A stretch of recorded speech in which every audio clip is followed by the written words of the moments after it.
ইয়ে আমায় এইমাত্র থানা থেকে ফোন করেছিল। ওটা কি কথা হলো, কি বলছেন? ওরা তো বললো ওরা সব চেক করে দেখেছে শীর্ষার লকআপই আছে।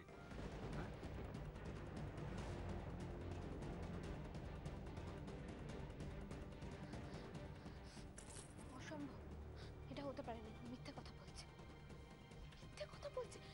সেটা আমি উজ্জ্বল, উজ্জ্বল ওরা মিথ্যে কথা বলছে। আমি নিজের চোখে দেখেছি শীর্ষা এসেছিল। উজ্জ্বল মাথাটা ঠান্ডা করো, মাথাটা ঠান্ডা করে ভাবো। শীর্ষা ভাদুরী জেলে, উনি একই সাথে জেলে এবং এখানে কি করে থাকবেন? মানে একটা মানুষ একই সাথে দু জায়গায় কি করে থাকতে পারে? কে, কেন, কিভাবে, আমি কিচ্ছু জানি না।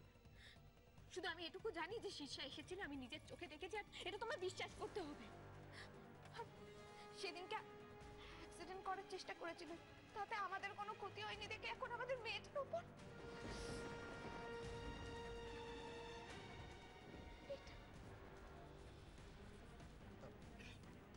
ছোট মা, মেজমা, তোমরা অ্যাটলিস্ট কিছু বোঝাও না কেন? নাহলে এইভাবে ভাবতে ভাবতে তো পাগল হয়ে যাবে।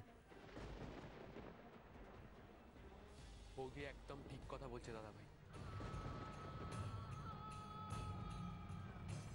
আমিও মামকে দেখেছি ট্যাক্সিতে উঠে চলে যেতে।